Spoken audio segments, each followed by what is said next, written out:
السلام علیکم پیارے دوستوں، انوکھی کنٹینٹ سیمینرز اس کے چینل میں آپ سب دوستوں کو ویلکم کرتا ہوں۔ میں امید کرتا ہوں کہ سب خیریت سے ہوں گے، خوش ہوں گے۔ اللہ پاک آپ سب کو اپنی حفظ و امان میں رکھے۔ پیارے دوستوں، آج میں آپ کو موت کی وادی کی چھٹی قسط سنانے جا رہا ہوں۔ خوف سے میرا جسم کانپ رہا تھا، ریچھ میرے قریب آیا اور روکے بغیر بھاگتا ہوا گزر گیا۔ وہ شاید بجلی اور بارش سے ڈر کر اپنی غار میں بھاگتا جا رہا تھا۔ میں اٹھا اور گاؤں کی طرف لڑکھڑاتے قدموں سے بھاگنے لگا۔ جب میں گاؤں میں داخل ہوا تو جس کسی نے مجھے دیکھا ڈر گیا۔ میں گھر پہنچا تو میرے والد صاحب بارش میں ہی بھاگے بھاگے گئے اور چمولی کے علاقے سے ایک حکیم صاحب کو لے آئے۔ حکیم نے مجھے کھانے کے لیے دوا دی اور زخموں کی مرہم پٹی کی۔ میں 8ویں دن بالکل صحت یاب ہو گیا۔ مجھے دیکھنے کے لیے دور دور سے لوگ آنے لگے۔ ہر کوئی یہی کہتا تھا کہ میں بہت خوش قسمت ہوں، ورنہ لنگور جب خوشی کی کیفیت میں ہوتے ہیں تو شیر پر بھی ٹوٹ پڑتے ہیں اور اس کے جسم کا کیما کر دیتے ہیں۔ ہمارے گاؤں میں ایک ہندو صوبیدار 2 مہینے کی چھٹی پر آیا ہوا تھا۔ اس کے پاس 2 نالی والی بندوق تھی۔ وہ شکار کا شوقین تھا، لیکن اس نے کبھی کوئی درندہ نہیں مارا تھا، صرف پرندے مارتا رہتا تھا۔ وہ میرے والد صاحب کا دوست تھا، ہر روز میری تیمارداری کے لیے آیا کرتا تھا۔ میں نے اسے بتایا کہ میں نے ایک بہت بڑے ریچھ کو بھاگتے دیکھا تھا، تو وہ ریچھ کو مارنے کے لیے تیار ہو گیا۔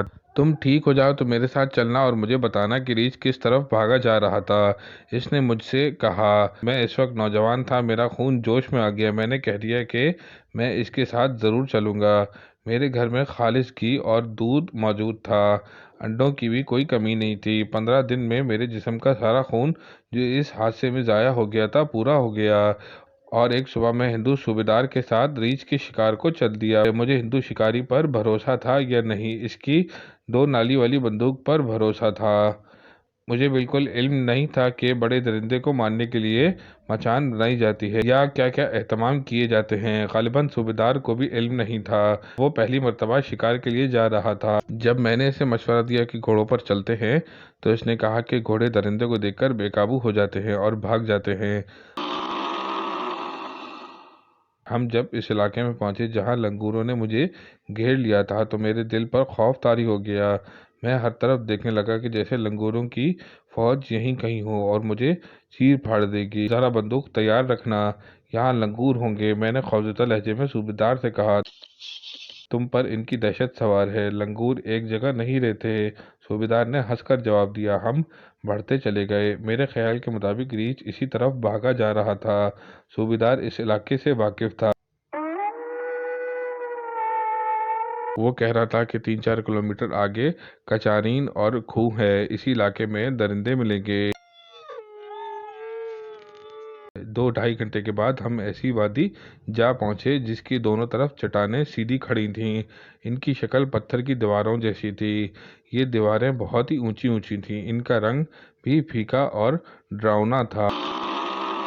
وادی میں خاصے درخت تھے جن میں اکثر بہت زیادہ گھنے تھے۔ ایک جگہ صوبیدار رک گیا۔ یہاں شہد بہت ہے، اس نے اوپر دیکھا اور کہا۔ شہد کبھی نکالنے آئیں گے۔ میں نے اوپر دیکھا تو گھنے درخت کی ٹہنیوں کے ساتھ شہد کے چھتے لٹک رہے تھے اور مکھیاں بھی مصروف تھیں۔ یہ علاقہ دراصل شہد کا تھا۔ ہم ذرا آگے گئے تو گھنی جھاڑیاں اور اونچی نیچی زمین شروع ہو گئیں۔ معلوم نہیں صوبیدار کیوں مجھ سے 10-12 قدم پیچھے رہ گیا۔ میں ہر درخت کے نیچے سے گزرتے ہوئے اوپر دیکھتا تھا، ہر درخت شہد کے چھتوں سے بھرا ہوا تھا۔ نادر واپس آ جاؤ۔ اچانک مجھے صوبیدار کی گھبرائی ہوئی آواز سنائی دی۔ میں نے گھوم کر دیکھا تو صوبیدار کے چہرے پر خوف چھایا ہوا تھا اور سامنے دیکھا تو آہستہ الٹے الٹے قدموں پیچھے ہٹ رہا تھا۔ اس نے مجھے بھی اشارہ کیا کہ میں بھی بھاگوں۔ مجھے سمجھ نہیں آ رہی تھی کہ اسے کیا ہوا ہے۔ میں وہیں کھڑا رہا مگر صوبیدار پیچھے ہٹتا ہوا جھاڑیوں کی اوٹ میں ہو گیا۔ وہاں سے آگے نشیبی جگہ تھی، وہ نشیب میں جا کر غائب ہو گیا۔ میں وہیں کھڑے ہو کر ادھر ادھر دیکھنے لگا تو مجھے معلوم ہو گیا کہ صوبیدار کیوں بھاگا ہے۔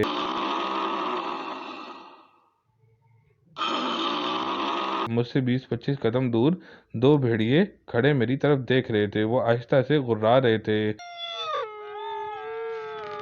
میں خوفزدہ الٹے قدم پیچھے ہٹنے لگا تو دونوں درندے جو پہلو بہلو کھڑے تھے آگے آئے اور ایک دوسرے سے دور ہونے لگے، جیسے مجھ پر دونوں اطراف سے حملہ کریں گے۔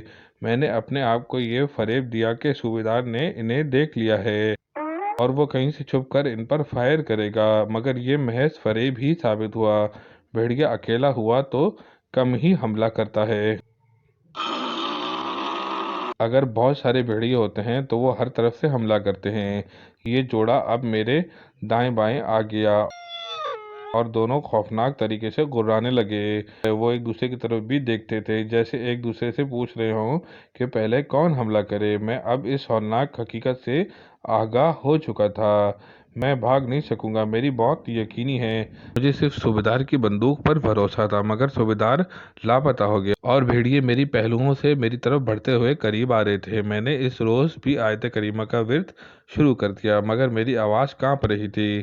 لنگوروں سے تو مجھے گھٹاؤں اور بجلیوں نے بچا لیا، مگر اس روز مجھے کوئی گھٹا چھاتی نظر نہیں آ رہی تھی۔ آسمان بالکل صاف تھا، دھماکہ نہ سنائی دیا۔ اس میں کوئی شک نہیں رہا کہ یہ میری زندگی کا آخری دن ہے۔ پیارے دوستوں، یہ تھی موت کی وادی کی چھٹی قسط۔ اگر آپ کو یہ قسط اچھی لگے تو اس کو زیادہ سے زیادہ شیئر کیجیے، لائک کیجیے اور میرے چینل انوکھی کانٹینٹس 786 کو سبسکرائب ضرور کر دیجیے گا اور ساتھ میں بیل آئیکن کا بٹن بھی پریس کر دیجیے گا تاکہ آپ کو میں موت کی وادی کی سیکنڈ لاسٹ ایپیسوڈ ضرور سنا سکوں۔ جزاک اللہ، السلام علیکم۔